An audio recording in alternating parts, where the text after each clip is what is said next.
On Tidemark Talks today, we have Steve Pixley. Steve is the founder of AutoCrib Inc., which is an industrial vending solutions company. Steve grew this company from the ground up and has unbelievable stories of difficulty, overcoming challenges, and success. This is a great show to listen to, and I look forward to talking with him. Here we go.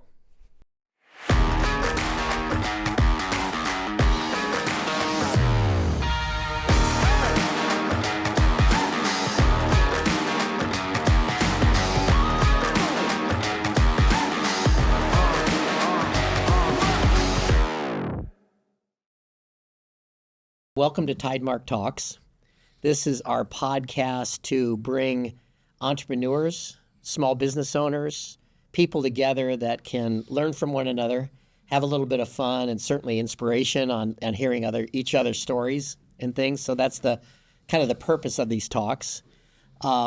Today we've got a great guest, Steve Pixley, who was the founder of AutoCrib and other businesses, which we'll talk about during the podcast, and then introducing again my son Taylor Snyder to my right and Basil Newburn, my son-in-law, to my right. So that's the cast of crew in here today. And so welcome, Steve. Thank you. Nice to have you. Great to be here. Yeah. And Steve and I have known each other for many years, doing business together and watching the business grow. So congratulations on the most recent event. And I'm going to start with that because kind of explain, you sold your company, kind of after years of expansion and so on. Correct. But kind of let's talk about that event, and then I'm going to peel back and let's go back to the beginning because I think it's kind of fun to see how it worked out. Okay. So in 2020, the board of directors of the company decided that it was time to sell after a protracted lawsuit with some shareholders, and so we put the company on the market and ultimately sold it to Snap-on Tools. Are they Fortune 500 or are they? They are, yes. Yeah. Okay. Yeah, it's a pretty big company, about $4+ billion a year. So I was reading about the history of the company. They go way back, where they were, part of the war effort in World War II. I mean, it's pretty amazing history of that company as well. Yeah, they actually got the idea for the socket from surgeons' surgical tools, where a surgeon had tools that were, he could actually change the head or the tip of the tool to do different jobs, which was actually the beginning of the whole concept of ratchets and sockets and things like that. That was Snap-on. I think they started in 1902. American company? Yeah, absolutely. Yeah, Milwaukee, I want to say. Or? Yeah. Yeah.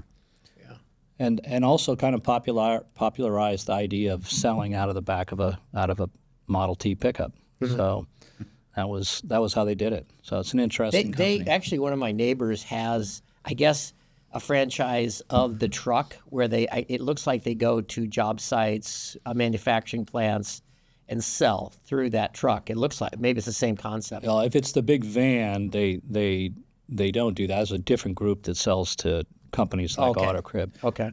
They're concentrating on garages. Shops. Yeah. Okay. Okay. Yeah. So you sold how?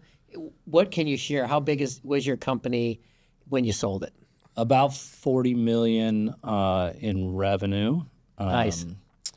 So it was, decent size. Not as big as the big company, but it was decent size. Yeah. And I don't think AutoCrib would have probably sold had it not been for the lawsuits. Yeah, I was going to ask you, kind of would have kept going. Yeah.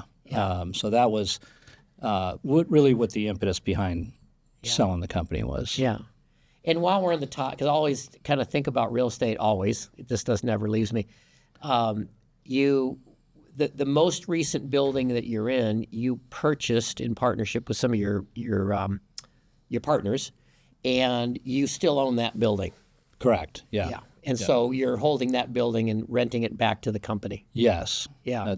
How did that work out from economically for you, and as you move into retirement, if you're going to retire, are you using that income for part of the retirement plan? Yeah, absolutely. It's part of the estate, and one of, I don't know if it's the best investment I've ever made, but it's probably in the top three. Nice, good.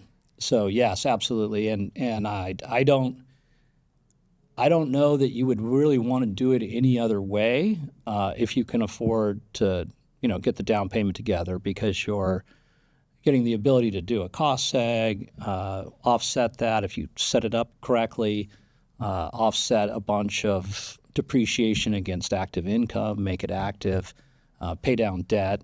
It's a hedge against inflation. There's just so many good things about owning the building. Yeah. At what point in the development of AutoCrypt did you make that decision to go the buy route versus the lease route, and why? As soon as I had enough cash that I could buy. I mean, I knew right away I wanted to buy. I had enough mentors tell me this is what you need to do. But when you're a young company and you're just getting going, and if you're growing quickly, you're having to upgrade your space constantly. So sometimes maybe it's better to lease then.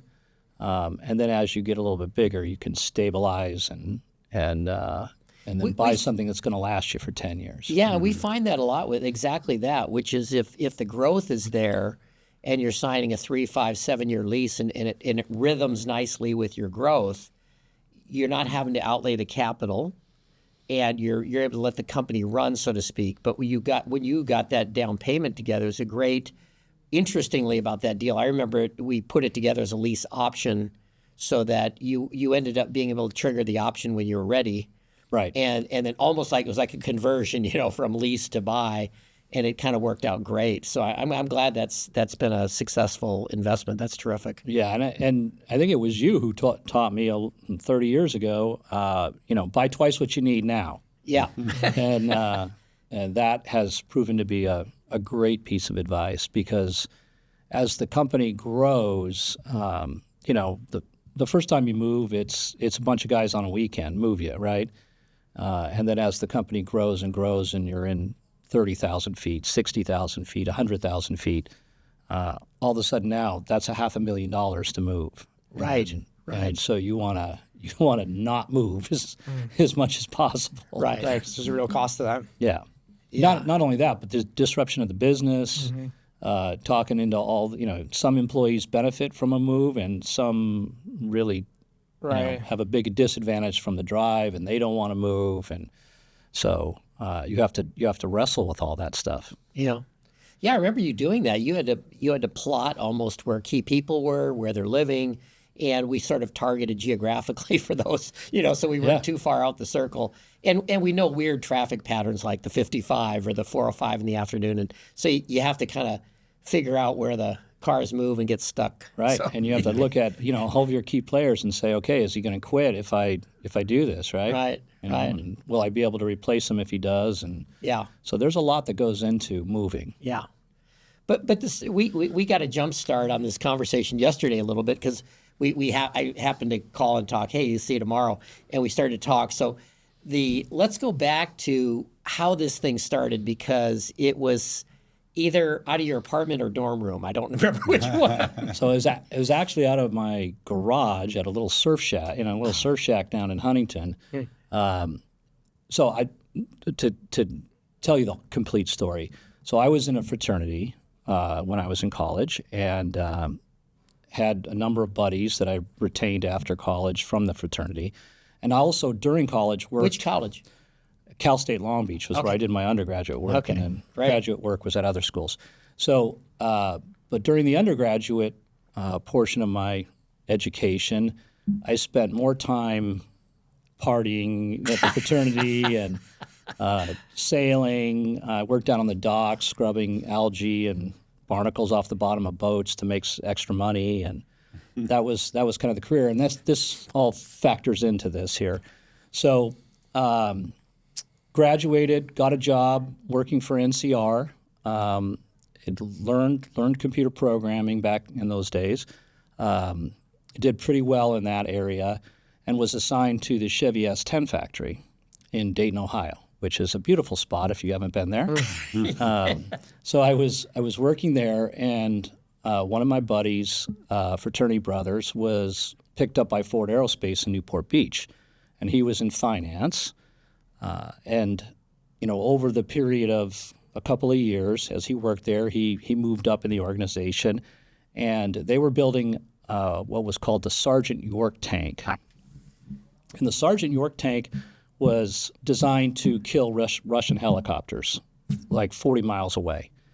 Well, from the time that they designed the tank to the time that they actually started producing the tank, they were obsolete. Russian helicopter technology had improved to the point where the helicopters could kill the American and that would have tank. been in the 70s, 80s? This would have been in the mid-'80s. Mid-'80s, okay. Yeah. So, And for context, real quick, and the plant, where that plant was located, was One Ford Road, which is where all the homes are on the ridge over Jamboree going to Newport. Yeah. So there was a big manufacturing plant there, Yeah. and that was later taken down and the homes were built.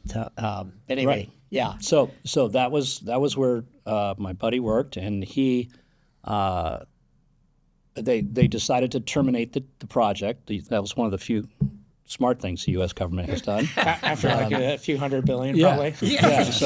So they went ahead and terminated the tank, and he was assigned to sell off all of the tools. Now, 4,000 people were getting laid off because they weren't going to move forward with assembling these tanks.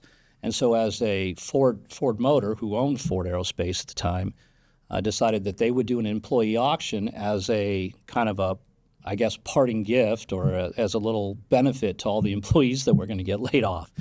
And You can come buy some of your things. yeah, we know you don't have any money, but if you want to buy some of these tools we don't need, swing on by on Saturday and we'll sell them to you. So that was the plan, and Joe was charged with hiring auctioneers and all of these, getting everything organized and ready to sell off at this employee auction. And employees could invite friends and family to the auction as well, because they actually wanted to sell some tools and get rid of this stuff. Now, there's probably 3 warehouses full of all these tools and supplies to build this tank. So he calls me up and says, hey, I just got to sign this project, and I got to get rid of all this material, all these tools and supplies, and I know you're working at the Chevy factory. Maybe you guys might want to buy some of this. And I said, well, I know the plant manager. I was working on the very first robots at that time in the software area. So I said, send me a box or send me a bag of tools, which I knew nothing about tools, right? I knew wrenches and sockets and screwdrivers. That was the extent of my knowledge of tools. So he sends me a box of tools, which I had never seen before. I had no idea what these things were or what they did. But I took them to the plant manager and I showed them to him, and I said, hey, do you use any of this stuff? And he said, yeah, we use all of that every single day. And I said, oh, great. And I said, would you like to buy it? And he said, yeah, I'll buy it. I'll buy it. If it's the right price, I'll buy it. And that was really the extent of our conversation. So I go back to Joe, and I tell him, hey, the chief said he would buy this stuff. And he said, hey, maybe we should try to buy it all. Mm-hmm. And All of it from Ford? we'll buy it all from Ford, and we can sell it all to the Chevy guy. And I didn't discourage him from that idea because we were idiots, right? So I'm like, yeah, sounds like a good plan. And then I said, well, this working for big corporations isn't really that fun. Why don't we'll charge them $1 million and we'll go buy a yacht and we'll sail around in the Caribbean with some bare-breasted women for a year or two, and then we'll come back and get real jobs. The perfect motivation. Yeah, and he said, yeah, great, let's do that. So that was the plan. That was the start of the company. That's the mission statement. So in those days, I don't know if you can still do this, but if you graduated from college, if you had a college degree, you could go to any bank and you could get a credit card. And you could take a cash advance on the credit. You could get the credit card and take it right to the bank, and they'd give you $2,500. Put it on your credit card at 27% interest or whatever it was. So we did that. We drove around to every bank in Southern California and got credit cards and took the cash advances and then borrowed money from friends and family. Everywhere we could borrow money, we tried to borrow money. I forgot about that. The cash advance, they'd give you the cash, too. They would literally give you cash. Here's your green. Yeah. So we did that, and then we borrowed money. We borrowed money from my parents and uncles and aunts and anybody we could convince that this was a good plan. And most of them most of the males, the dads, the uncles said this is a terrible plan, but the females were all in. They're like, yeah, this sounds like a great plan. So we raised about $100,000, and we get ready for the auction. So the lesson is go to the females for the seed money. They're an easier Seed touch. money for the company. Yeah, they're easier touch. So we raised the money, and the auction was to be the week before Christmas, 1986. Ford Motor sends out some big chiefs, big executives to come out and overview this whole thing. And they bring in a professional auctioneer, and they start the auction, and they are literally selling one screwdriver at a time. And we're talking about, I don't know, $3-4 million worth of tools, right? And then they decide, well, maybe we should sell 6 screwdrivers at a time, or, a set of wrenches. And that starts to go a little bit better. So during the auction, it'd be like, okay, we've got Here's the One, another one. So the same guy bought it for $1. So this is taking forever, right? Yeah. I mean, after the first day, they haven't even scratched the surface of how much they have to sell. So on the second day, they make a decision, okay, we're going to be here for months, so let's do it in lots. We'll make the lots bigger. So if you're going to buy something, you got to buy, $1,000 worth of tools or something like that. So they start doing that. It starts going a little bit faster. But by the end of the second day, we still haven't scratched the surface. So then Joe comes up, my partner, and says, hey, why don't we see if anybody wants to buy it all? And the Ford Motor guys and the Ford Aerospace executives are like, who could afford that? These are just employees. No one could afford that. He goes, well, let's just try. So he goes out there, and the auctioneer says, okay, is there anybody interested in buying all of this? And of course, I raised my hand, thinking I'll be the only guy, and I'll get all of this for nothing, right? Unfortunately, there's 2 other guys, liquidators, real guys, that are in there to buy everything, and they raise their hands as well. So now we have a problem. So now the Ford Motor guys are like, it's Wednesday before Christmas. We want to go back to Detroit to our families. So they say, well, let's see what we can do. So they start the bidding at a ridiculous number, $3 million or something for all the tools, and none of us bid, right? And then they lower the price, and eventually they keep lowering the price down till it gets to $50,000. And at $50,000, I jump in. I say, I'm in. I'll bid $50,000, and that starts the bidding process, right? And it goes up. So the experienced guys were waiting for it. They're like, it's falling, so why not? We just wait. I'm not going to bid if it just keep going down. Let's Yeah. see where it's going to go, right? And at 50, you had some bandwidth with money, so you're Right. like, okay, I'm in the hunt here. I'm in at 50. Okay. Right. So then we start the bidding process, and it's moving up 50, 60, 70, 80. I'm getting nervous and starting to sweat a little bit. Try not to let the other Yeah, guys right. see it. I remember one of these guys was in an all-white suit. He kind of looked like Boss Hogg from Dukes and Hazzard, right, with the white fedora on and everything, chopping on a big cigar. I mean, it was just classic, right? It was like out of a movie. So it gets up to about 90,000, and the auctioneer says, "Hey, it's lunchtime. We're going to take a break."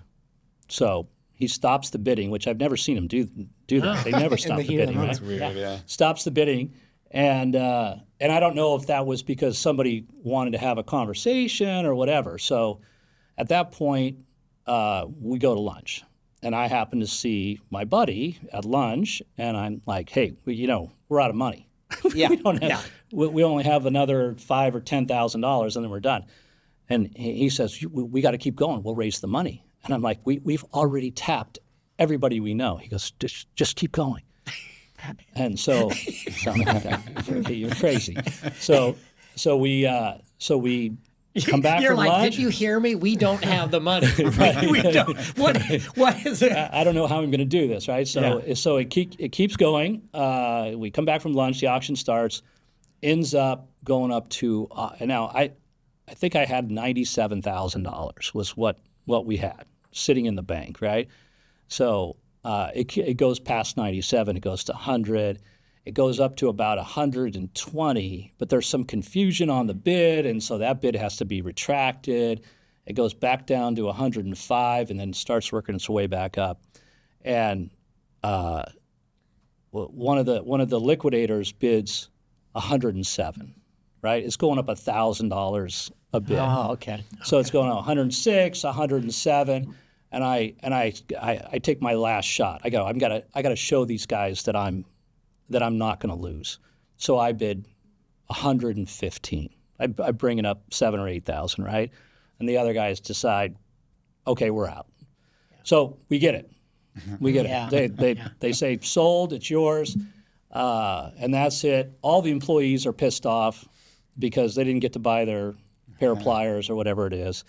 But they did have 3 days up front to do whatever they wanted to do. So you beat Boss Hogg. That's yeah, awesome. I beat Boss Hogg. and then the reality of this all sets in, which is the Ford guy comes over and says, okay, you have 48 hours to write us a check for the amount. And we're going to give you 72 hours to get all this stuff out of our warehouses. And we're idiots. I mean, we don't know anything. So Open the trunk. Here, we're all excited. We're like, hey, we got to run down to the boat dealer this weekend, see if we can find a new boat. And I'm tempering my buddy a little bit and saying, hey, how are we going to move all these tools out of these warehouses, and where are we going to put them? He goes, I don't know, but we'll figure it out. So that is really the start of the company. That's amazing. We call one of our other fraternity's brothers that we knew's mother ran a big transport company, flour transport company, and she agrees to loan us 5 or 6 semis. And then I call my mother, who happened to be in real estate. She was in residential real estate, and she says, hey, I know a commercial guy. Maybe we can talk to him about something. And so I make a call to the fraternity house. We get 40 guys from the fraternity house to come down, and we work all weekend, and we load all of the tools into the semis. We have to make... See, the fraternities have value. Yeah, right. So we have a couple of trailers that didn't have a tractor on them, so we have to park those trailers on the numbered streets down in Huntington, which didn't really make the neighbors very happy. And so and then I get on a plane and I go back to Ohio where I live and work, and then after about 5 or 6 days, my dad calls me up and says, hey, the neighbors are getting really pissed off, and you got to get these semis out of here. So I said, well, I just need to work this deal, and the plant manager's been busy, hasn't been able to meet with me, and so I'll get to him tomorrow. So I finally you got semis on the street. You're like, I got to get done with my shift. So I finally do get a meeting with him, and this was not a good meeting. So I go in there and I said, hey, Chief, you know those tools that we talked about 6 months ago or whatever it was? And he said, no, I have no idea what you're talking about. And I said, well, I brought in a box of tools. I think they're called cutting tools. And you looked at them and you said you would buy them. And he said, oh, yeah, I remember that. And so I said, okay, well, I have 6 semis full of it, and I can have it on the road tomorrow. I just need a check for $1 million.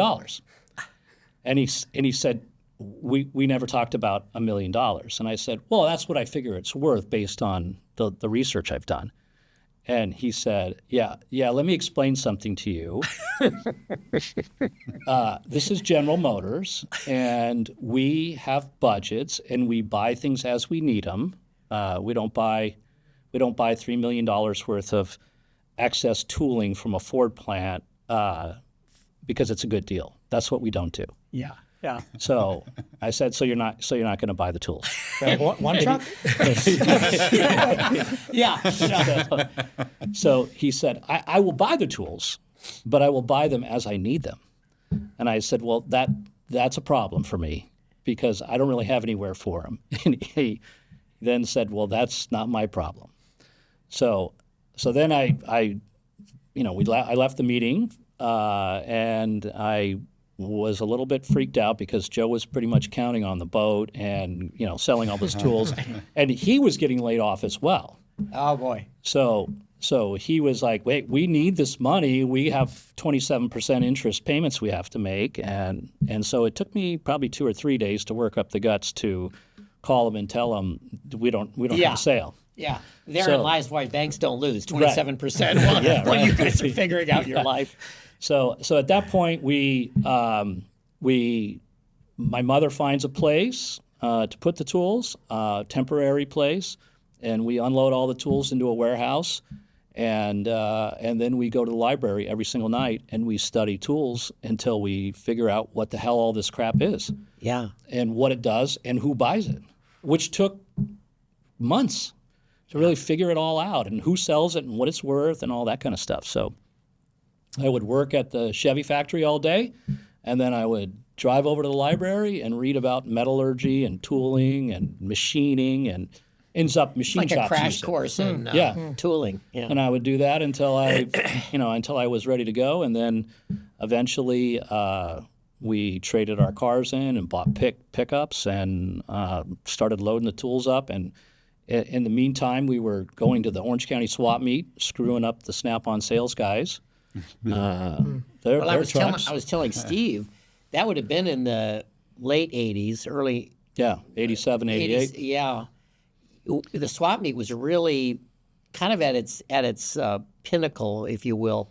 But that was one of the products that, and I think you guys were the guys screwing up the whole metrics of Snap-ons and sales. But you could go to the swap meet and get great tools that were half price, and so it was hard for them to sell them retail because everybody go on the weekend to the swap meet and get good tools. They weren't like fake, this was Snap-on tools things that we had bought, that we were selling them for half off. I don't even know why we did it at half off. We just needed to move tools so we could make the credit card payments. Yeah, right. So that was really the start of the big company, MTS. And we just evolved into machine tool supply is around today. It is still operating. Different name now. It's been bought twice since we sold it. Yeah, and actually the family that owns that building they're in, we manage some buildings for that. Some of the family members, different buildings, not that particular building. So it's a funny small world as it works. But that's like somebody that was over in Cadillac, isn't it? Well, Cadillac was sold by when you bought the bigger building. Right. But it's not Franklin, but it's the next one over. Anyway, it's in Tustin. Mm-hmm. They're in Tustin, Tony's building. Mm-hmm. But so I go back because I remember sort of at that point meeting you, and you had tools that you're schlepping, so to speak. But now you're on the road. You're selling them kind of door to door. Yep. You're now in that learning phase of what's the most efficient way to sell them. So you're essentially at that moment, MTS at that point is just a reseller. Maybe it is today still. I don't know. It's a distributor. Yeah. So reseller. So what happens is we have, I estimated somewhere around $3 million worth of tools. But just like anything in life, the old Pareto rule applies, right? So 20% of the tools make up 80% of your sales, right? So that 20% that was the really popular stuff went really fast. That was gone in 6 months, right? But we still had 80% of the tools left. And you would sell those every once in a while. Somebody would need something.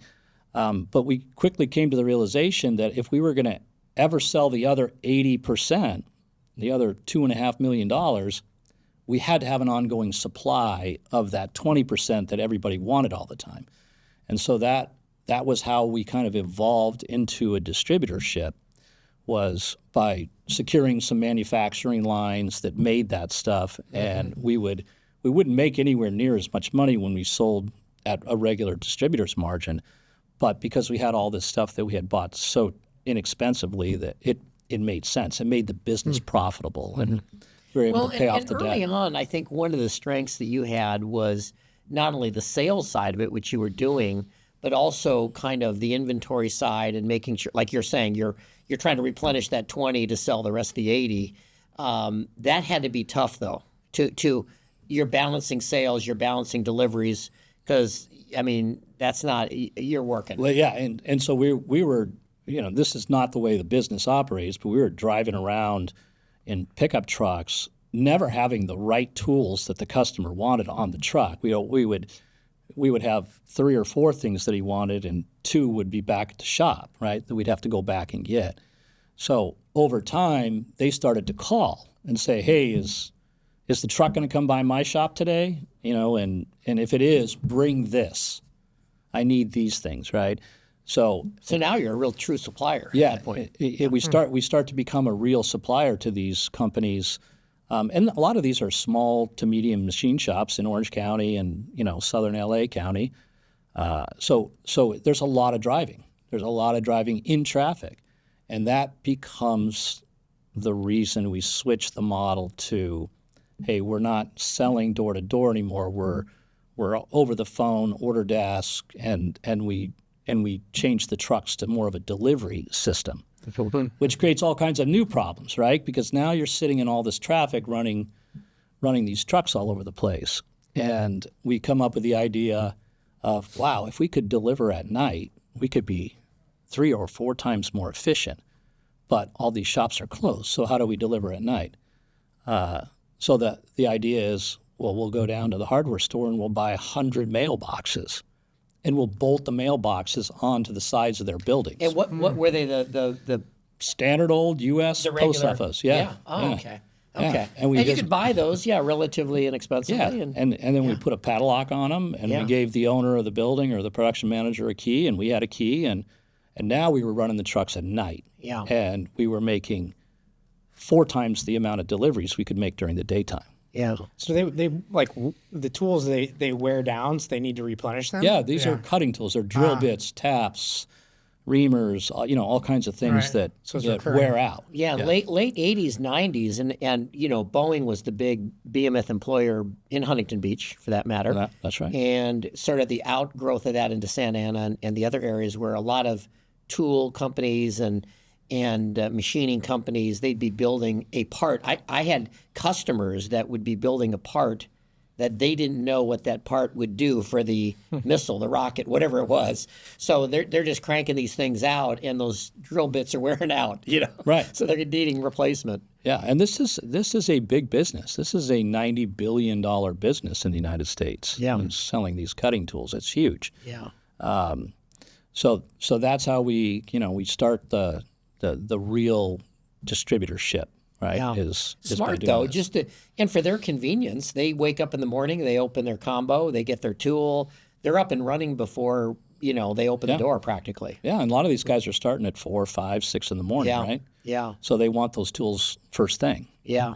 Yeah. And then I kind of asked you, I was saying, well, then you get into maybe I'm jumping ahead, maybe I'm not, but the idea of you get the mailbox, and then the idea of how do we make that better was not necessarily your own idea. You kind of picked it up through industry peeps. Right. You're out there looking around, figuring out what to do.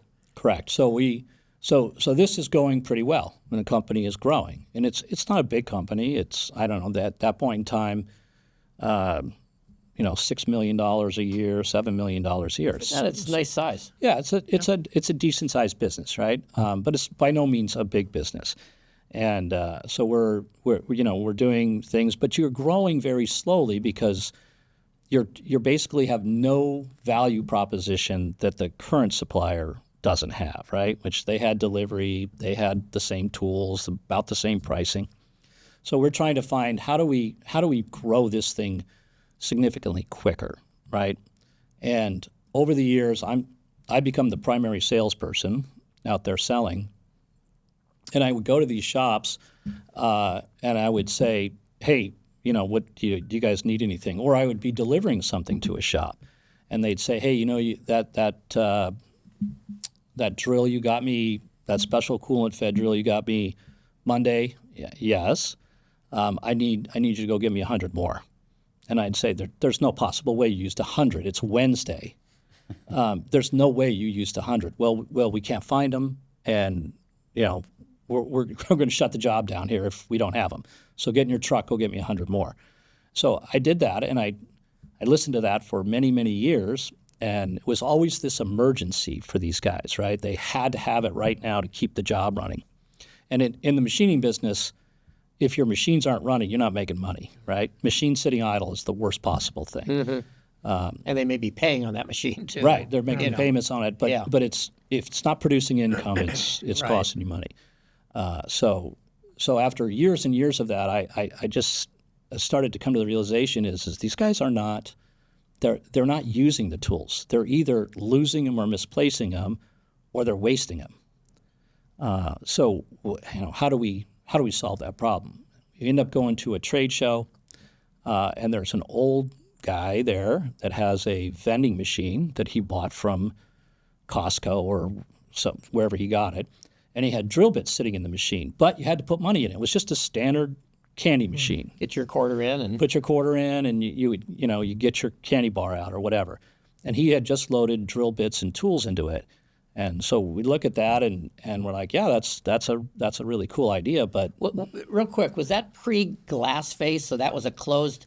no, these machines had glass They had faces. glass. Yeah. So the piece is sitting in the. He was having or going to have the piece sitting in there. Like a You put candy your bar. cone in. Right. Yeah. Was it the pull handle? No, it's the current style. I like the pull handles. They never worked. Yeah. It was like a scam. You put. Yeah, exactly. So there were two problems with that we saw. One is that these tools a lot of them are delicate, right? If you knock the tip off a drill bit, it doesn't work anymore. And in a vending machine or in a standard candy vending machine, when you dispense it, it drops. So, and he was just dropping it into a metal box, and he didn't understand that you take a $5 or $10, even a $50 tool that has a little chip in it, and you start machining with it, you're going to leave a line in the part, and that part might be a $50,000 part, right? So nobody cares about the cost of the tool; it's the cost of the part, right? So I saw that was a problem, and the second part of it was the employees don't buy the tools in a machine shop. The company does. The owner, he buys the tools, right? So no employee is going to go put money in to the vending machine. Right, So right. so then I came up with the idea is that this needs to be done with information. The employee needs to walk up and put in his badge number or his employee number, and then what he's doing with the tool, what job he's working on or what part he's working on, and then we'll give him the tool based on what he requested. So that was the kind of the major breakthrough. So I started And those tools were disappearing because of that. In other words, either theft or waste, or they're throwing them out accidentally, or they're whatever. breaking them before they. Right. they So with even the got badge used. number, queuing it to them, now there's a little bit more responsibility, and it was early tech. I mean, to put that Very to- early tech. Yeah. This is a Costco vending machine that I buy from. Well, in those days, it was called Price Club, but same thing. That I bought from them, put it in my garage in my little surf shack down in Huntington. Buy an IBM XT computer, basically the second PC ever built, and I go to work trying to connect the vending machine, which in those days is very dumb, to this PC and get it to drive one of the vending machine motors, right? That takes me a year. Would the PC have to be in the machine? PC's in the machine. Oh, fascinating. I mean, it wasn't then, but But going the idea, forward, the in idea. real production Yeah. units, it is. Yeah. Yeah. So so that's how Wow. it takes me a year to make that motor turn. So I'm working on it every single night, and in any spare time I have, I'm working on it. And the night that I had the breakthrough was a night I had been partying with my fiance, out with a bunch of friends. We were out in the bars and all that. We go back to the house. She says, "I'm tired. I'm going to go to bed." And I say, "I'm going to go down to the garage for a little bit. I just want to try one more thing." And I get the wiring right. I get, I somehow, I don't even know what I did, but I did something and it worked. And this was after a year of trying, and I'm so excited. I run upstairs. I get her out of the bed. I drag her down to the garage. I go, you gotta see this. You gotta watch this. We're gonna be rich. So you got to get drunk to make that breakthrough. Yeah, right. Yeah. So she's standing there, and she's like, "Yeah, okay." watch this. And I type the command in on the computer, and of course nothing happens. Right? And I go, wait, I swear to God, it happened. It just wait. So I try 5 or 6 more times, and finally it happens. The helix turns, right? Yeah. The motor turns in the vending machine. You know, like in Christmas Vacation, she turned on the light socket. Yeah, right. Exactly. and I'm like, it turns, and I'm like, isn't that amazing? Isn't that great? We're going to be rich. We're going to be rich. And she's like, yeah, that's great. You're a crazy person. And she turns around and she goes back to bed. And then I spend the rest of the night, trying to duplicate this thing and get it reliable. And then I think 2 days later, she told me she's done and broke up with me. The mad computer scientist. You really impressed her. Yeah. So she said, I can't live like this anymore. This is insanity. I can't live like this. And I said, it's not going to always be like this, which was a total lie. It's always going to be like this, right? So she probably made the right decision. Yeah. So that was in 1993. It takes me another year to build a real software program that a normal person could use and make work. And then we go out and try to sell the machines, and nobody buys them. Everybody thinks it's a dumb idea. So too complicated? Well, just, why would you put tools in a vending machine? That's crazy. That's stupid, yeah. right? Yeah. Why would you do that?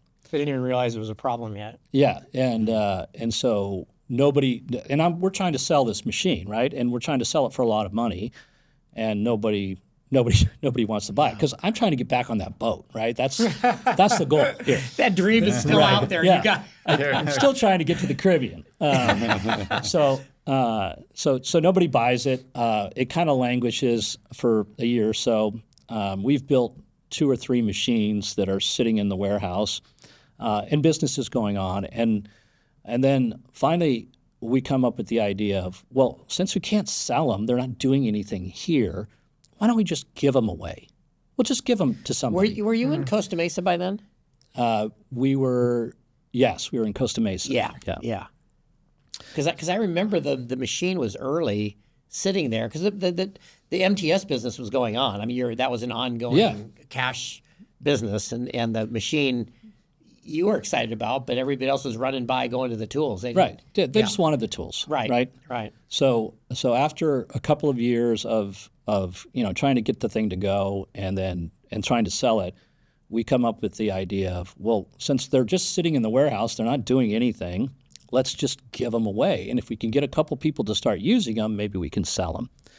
So there's a company called Control Components at that time down in Santa Margarita, and we're selling them tools. And I have a pretty good relationship with the tool crib manager. And so I convinced him to try one for free. And I said, look, you just try it. And all you have to do is buy the tools from me, and I'll buy the vending machine. You don't have to go ask for money from your boss or anything. So we put one in, and we fill it up with tools, and don't hear from the guy for probably 2-3 months. And then after 3 months, he comes back and says, could I get another one? And we said, happen to have one. Dust it off. I do actually have one that I could give you. So I give him a second one. And probably another 2 or 3 months go by. He calls back up and says, could I get another one? And I want to put it on the other side of the shop because people are walking a long way to use these vending machines. And at that point, are they putting their code in? Yeah. Okay. Yeah, they're putting their badge number in, their job, this and that and the other. And we had built a little reporting system so they could get a report on who was using what. And he then... Well, the giveaway showed them that they're starting to see some payoff in some manner. Right. Which prior, they couldn't see it. Yeah. You can't, hey, we're making money, leave us alone. Right. Just that data, The data, and then the other thing that he really liked was the fact that in those days it was all dial-up modems, right? The internet really wasn't a thing yet. So we would dial in on Monday, Wednesdays, and Fridays and then download the little database, which was just a little Fox Pro database, and then determine what he had used over the last 2 days, and then we would replenish it for him. So he didn't have to do any work. It was just the vending machines were magically filled up all the time. Remember, I had all these trucks running around, right? So it was no big deal to take care of his vending machines. They were driving right by. So that becomes the first customer. And then from there, we start bringing customers down, and he becomes this evangelistic supporter of AutoCrib. And then we start. Well, the beauty on the cell is you can say they're using them and enjoying them. Here's his number, whatever. Right. You know, and the secretary would write down the number, and he'd call later. You know, there's no voicemail. Well, yeah, and then by the end of the first year, we still are trying to sell these machines, right? And nobody wants to buy them. But then I start to do some analysis, on a spreadsheet, and I start to realize, holy crap, we are making way more money selling the tools than we would ever make selling the machines. Mm-hmm. So then I make it a rule, our vending machines are not for sale. You can only get them for free. Mm-hmm. So, and that becomes the model that not only my companies use, but the entire country uses as the country goes into vending. Yeah. So it was still part of machine tool supplies at this time, or did you create AutoCrib separately? Yeah, and we're now building machine because there's no room at MTS. It's a big warehouse full of tools. So on Saturdays, we pull all the parts out to build the vending machines out into the back alley, and we set an assembly line up, and we work Saturdays and Sundays building machines in the alley, and then we put all the crap away Sunday night and go back to work Monday. And that's the beginning of AutoCrib. Yeah. And there was a separation at some point when I think when you moved to Santa Ana, I believe. We moved. You kept MTS in Costa Mesa. Yeah, we moved to Santa Ana, and then it grew from there, and then you eventually found us a building in Huntington Beach. Right. Of like 2016 or 20,000, which was the first real assembly line. Yeah, that's right. That's right. Yeah. So the giveaway is the model. So just to repeat that, which is kind of cool. So the customer gets the machine, and you're exclusive to selling the tools into that machine. Yes. So now you boxed out. You still have your markup, but you boxed out the competition to some level. We box them out to a big level. Well, and the company grows. Why couldn't they just, if they didn't want to buy from you, they could just fake it? How would you Because know? I got the keys Oh, to the vending machine. okay. You boxed them out. Okay. Right. Okay. So, which doesn't make the local competition very happy, right? Right. Because again, we're like late 20s, early 30s. Yeah. These guys have been owning these customers for 30, 40 years. Ooh. Their dads started the business, right? Wow. So we become public enemy number one in the industrial distribution business, right? Right. These young kids are stealing all of our business. Wow. It's a classic technology disruption. Yeah. Mm-hmm. Right. Yeah. So then after a while, the competitors come to us and say, hey, we want to buy some of your vending machines. And we say, you can buy our vending machines anywhere but Southern California because that's ours. We're going to take over. Well, first we wanted complete and total world domination. And then we realized maybe that's a little bit too lofty. Maybe we should just dominate Southern California. Yeah. So then we end up selling the vending machines to people in other states, and it becomes and we teach people how to do this, which is what AutoCrib today is in the business of. Which is interesting because if they're buying them in other states and they're first to the door, it's like buying a franchise. If they can get to that world domination in their little area, that's pretty powerful. Yeah, but you need two. Why?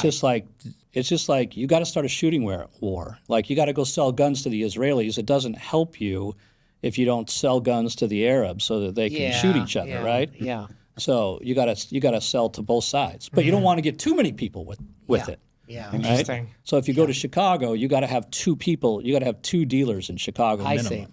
I see. Wow. So Did you have like patents on this technology? Was it proprietary? Yeah. No. We patent a lot of things over the years. You can't patent a vending machine. That's been done. You're right. But you can patent little things around that vending machine. Yeah. But that protected you from other people coming in and replicating what you were doing. Yeah. Well, and then eventually we still have the basic issue of dropping tools, right? Which is a bad thing. And we come up with the idea. We go to work and we build the first carousel, right? Which is similar to a sandwich machine, but we build a counter-rotating carousel, which has multiple carousels that spin around themselves. And this really comes from the teacup ride at Disneyland, right? Where you got the teacup spins on a platter, and then that platter spins on a bigger platter. Right. And that kind of revolutionizes vending in 1999. Takes till about 2005 for it to get any traction, but it was invented in 99, and that I remember you changes the showing me game. That was very interesting, yeah. Yeah. Yeah. Saved the problem of dropping onto the metal pan, Yeah. Yeah. And was that was the kicker for so when did the machine start going to the dealers? In other words, you were By the I would say by the 97, 98 okay. range, Okay. we start to sell to distributors in other parts of the country. Yeah. Okay. It's interesting. We talked to a lot of entrepreneurs, and there's a similar theme of like people's stories where there's sort of this just organic thing where they're doing something and they see an opportunity and then take advantage of it. As opposed to like someone who goes to business school and develops this full run like business plan. So like for young entrepreneurs, what would your advice be to them, and how to spot out opportunities and create business models that are filling a need rather than trying to create something before that. I had a very wise mentor tell me one time. He said, "Steve, you don't need to come up with a totally new idea. You just need to do something that's already being done 10% better and 10% cheaper." Right. And you will be a millionaire.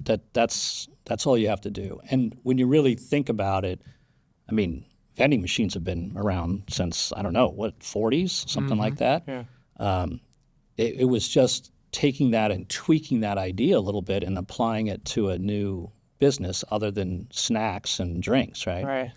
So I don't look at it and say like Elon Musk and I'm going to take over Mars. I just tweaked an existing technology a little bit and made it. Well, in some sense, he's doing that too, right? I mean, he didn't invent rockets; NASA did. No. He just tweaked them and made them better. Right. And the same with the car. Yeah. He didn't invent the car. He didn't even invent the electric car. The electric car's been around for 100 years.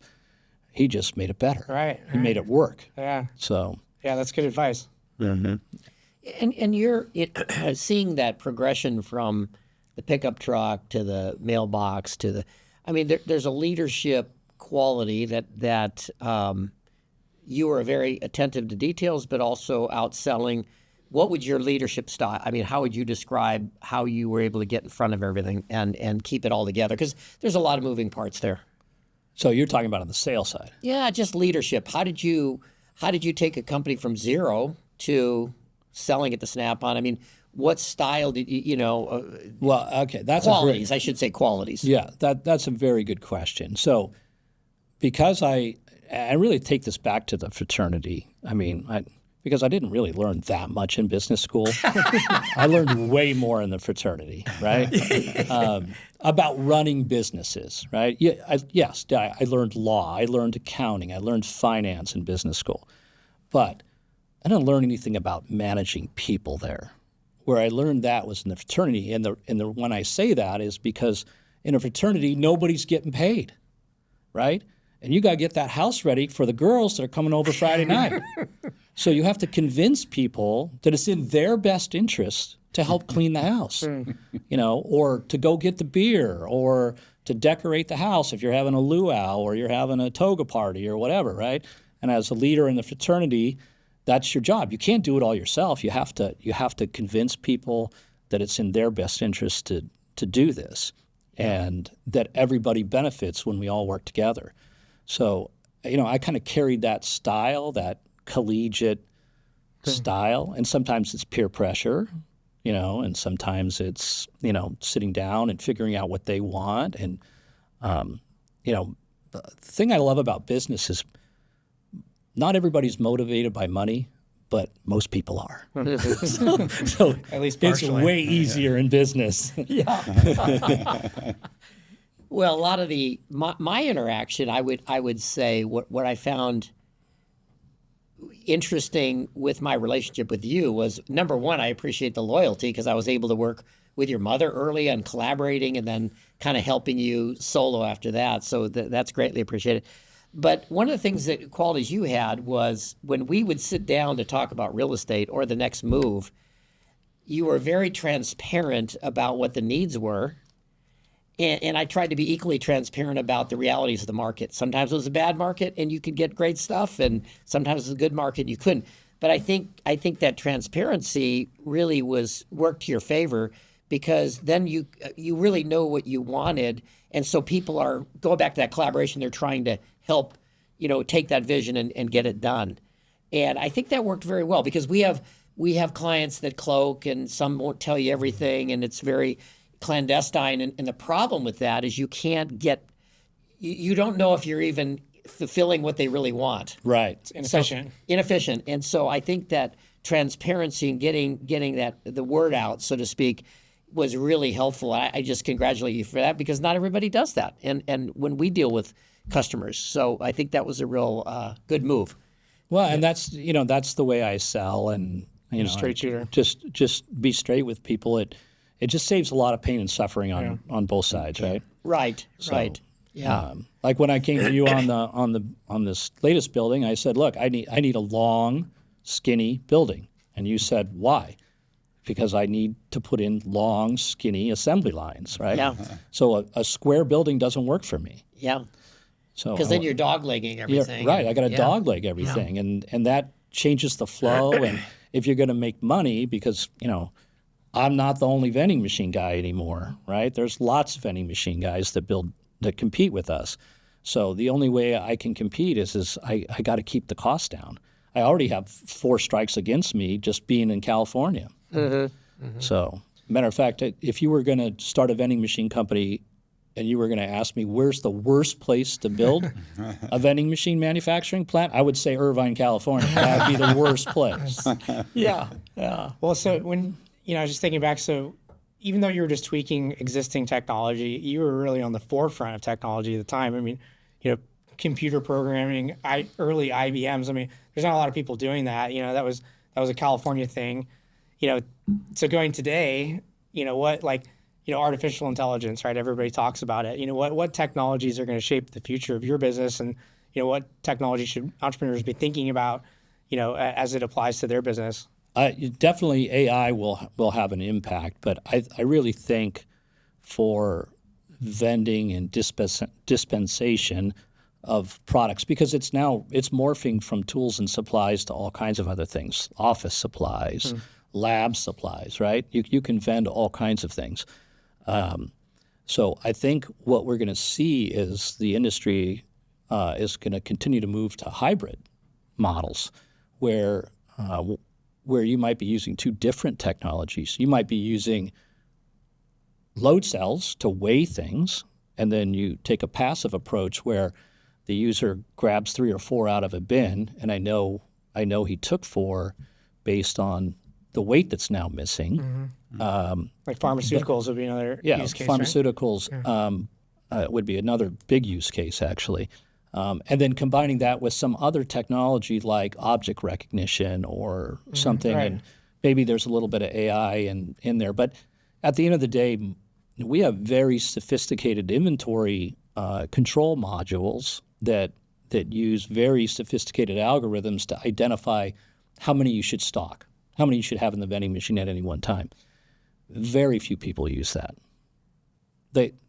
For the most part, it is still, I would say 80% of the customer base is picking a min at 10 and a max at 20. Mm-hmm. Why? They have no idea, right? And if they run out of stock, they just move it to 50 and 100. There's no analysis done. And there's tons of formulas that have been around for 20, 30 years to tell you exactly how many you should have, but they choose not to do that for whatever reason. Yeah. I guess they just don't want to take the time to learn how the tools work. Right. The software tools, I mean. That's the stuff I studied in college, so it's funny to me that it should be just standard. It's painful, but it's and I think they also look at it and go, that's not my business. My business is making parts or making Ford F-150s or making Boeing 737s. Let those guys handle that, right? But the Speaking of distributors. Ford, what plant were you at? Yeah, Twin Cities Assembly in St. Paul, which was the pride and joy of Ford. Speaking of old Ford plants, of Henry Ford when he built it in the 20s, it was the first completely vertically integrated manufacturing plant for vehicles in the country, if not the world. Yeah. And so they had a power plant on the Mississippi River that they had, they dammed the Mississippi River and were generating power.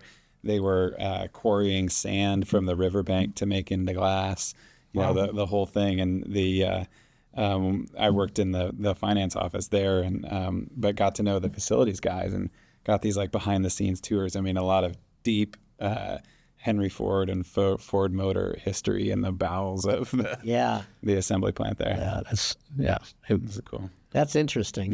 Yeah. Looking back, kind of having now sold your business, what would you say are kind of, and living that full journey, the most rewarding parts of it, and then kind of the parts you could have done without?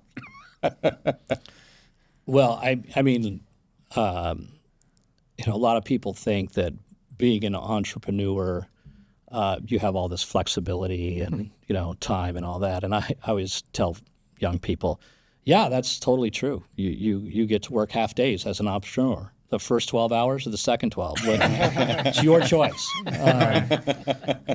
Whatever you want. You could probably even split it up, go to the gym in the middle of the day if you wanted to.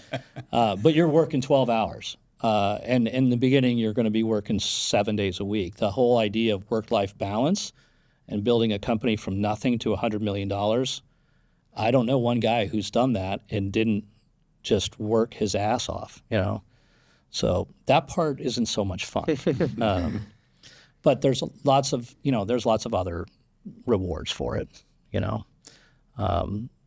Obviously the financial rewards, but I think a bigger thing is just, for me, I've never really cared about money that much. It's always been about controlling my destiny, being able to do what I wanted to do, which sometimes was to my detriment, because I'm not the most focused person in the world. I get ideas, crazy ideas, and I'll go down the road and go, okay, that was a big waste of time, or waste of money. But it's that kind of stuff. Yeah.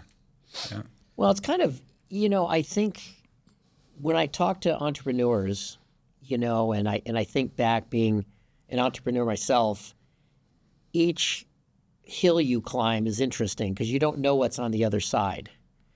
And that journey becomes its own reward because one becomes more interesting than the next. When we started out, you would lease a building, which was interesting. Enjoyed it, loved to get you in the new building, loved to earn a commission doing that. Later, I was buying a building from you to generate a down payment for a larger building on a lease option that you were exercising on a complex early transaction to make sure the company was in that skinny building. Right.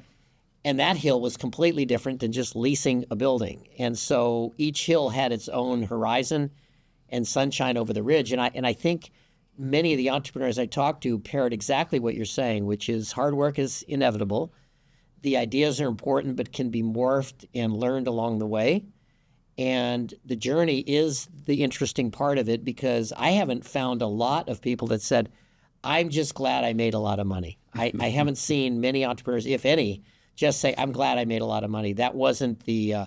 So I don't know if the Caribbean's still on the table. I'm not sure. Well, I have a big yacht now, but I have no time. Yeah. Well, you're still running the company. Yeah, I'm still the president. Yeah. And hopefully that's going to come to an end here in the near future, and maybe then I'll have time. Right. But I totally agree with you. It's, for me, after I sold the company, I start to lose a little interest in it. And I've been asking myself why, because I love this business so much, right?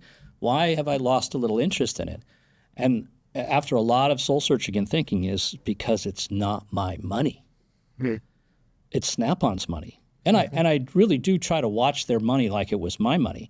But it's the rush of putting it all on black, in Vegas. It's that rush of there's no possible way I can afford this building, but I'm going to buy it anyways. Right. Right. And then I'm going to work my ass off to make the payment. Right. That's how you started the business. Yeah. It's this betting your entire company every 3 to 5 years and knowing that if you're not successful, you will lose everything. It's the rush of that makes it so interesting. Yeah, and that's kind of the hill I was referencing, because all of the small business owners, private business owners, entrepreneurs are doing exactly that, because you think about it, you elevate, and that elevation creates a cash flow or a cash reserve or whatever it is, but you're rebetting that on black again. You're rebetting that on black. You keep doing it, and so each of those decisions, whether you're deciding to buy those tools at auction, you're getting the mailboxes from the Ace Hardware and bolting them to the building. Each one has its different ramifications, and you're pre-thinking that and hoping you're right. And if you're not, you're pivoting quickly. Yeah, because every decision can't be right. Right. But you're trying to avoid the big ones to be really bad. That's where I've seen companies that have struggled more than not is the bigger decisions they're not getting right. But I think watching you grow that company was something, because you were dealing with a lot of employees, a lot of moving parts, ending up with 2 different companies and so on. Fantastic. So my hat's off to you. It's just amazing, amazing, amazing. Well, it wasn't just me. I had a lot of help. Yeah, Thank you. That was a great story. Yeah, fantastic. Yeah. And it's nice just having you here, because I didn't know all I knew a lot of the history, but not all of it. It's just kind of fun, looking back. And it's kind of like you say, it's not your money now, but it's kind of cool. You get a little breather. You can look back and take some of your chips off the table now. You're at the cashier deal. Yeah, right. Yeah, 100%. And it's funny because my daughter is in business school, and she has to write a business plan. That's one of her projects, and she came to me and said, "Hey, can you help me write this business plan?" And I said, "You're talking to the wrong guy. I mean, I don't know how to write a business plan." Yeah. Find a plant that's getting shut down. Take out a bunch of credit cards. Set your sights on the Caribbean. That's your plan. That was my point earlier. Like, I don't think that we've talked to any entrepreneurs where it was like that. It's like they sat down and said, "This is our 10-year plan." They're opportunistic. They're always looking for opportunities and pivoting when necessary to make it done. So I think it's a good lesson. That's like we were talking with Darren too. There's like that noticing. It's like being out there working, awareness. being present, being in front of people, but then like noticing and then like latching onto that and putting in the extra hours. Like I've found in my life, in my career, like I never really get my head around something until I stay up, a whole night working on it. Right. It's like building a big model or getting my head around a new kind of lease document or whatever it is. Like it's always the extra hours is kind of what gets you over the hump on it. But also that like noticing, and then following that lead. And some of the leads don't work out, if you're wasting time on something or whatever. But it's that spirit of curiosity and experimentation that ultimately is like, oh, that worked. Let's do more of that. Yep. And I think, one question I had that I didn't ask the others, but this one always hit me when you're early in that business and you guys are making pivots and getting kicked around a little bit and, having to get the trucks off the street and trying to find a warehouse by the skin of your teeth and all that. Not fun. Those are tough because you're just scrambling. And at some point, and I don't know what it is, it's like real estate. I was getting my teeth kicked in for a number of years, and at some point, I love real estate, like absolutely love it. That's why when you say that, it's interesting because now you say I love the business, and I think that's the challenge. I think that's the you were just saying you're an exacting person or whatever the word you use. You know what I mean? You grew to love it. You weren't your fraternity saying I love I got to get into tools. Right. So it had to grow on. Was there a point where you thought, I love this. This is kind of good? No, I don't think anybody ever, when they're sitting in high school going, what I really want to do is be a tool grinder, I got a vending machine. And build vending machines for tools. Nobody does that, right? Yeah. I wanted to be a rock star. Unfortunately, I didn't have any musical talent. So it didn't work out for me. Yeah. I 100% agree. And I think that's one thing that we maybe do a little bit of a disservice to our kids. I know I do that. And I'm like, you need to find your passion, right? And then and then you'll never work a day in your life, right? And I found my passion, but it wasn't my passion. It became my passion because I had to support a family. I had to support buildings. I had to do all these things. And then over time, I took what I was good at and applied it to the business. And that made it fun. That made it interesting. Yeah, and that catchphrase has been a disservice to many people of find your passion, because that isn't necessarily, like you're saying, even possible, because what you think your passion may be could in fact not be your passion. But by being passionate about your work and your successes and your growth and your professional verve, I think creates that path. I think it's kind of a reverse. Yeah. I think it's sort of you know, it's like a track star. I can't imagine a track star saying, my passion is having my muscles burn to the max Right. and I can barely breathe, but that's my I just love it. I love it. I love it. But after a while, their training becomes their love. They actually like the training. They like the burn. They like because they know when they get in front of the crowd and they're running down there and they break the tape, there's something that is, you can't even put your it's invaluable. Right. There is no, somebody can say, I'll trade you that for some money. No, you keep your money. I'll take the tape. Right. I'll take the tape. Right. Yeah. Matter of fact, most entrepreneurs, and I hang around with a lot of guys that started businesses and were very successful.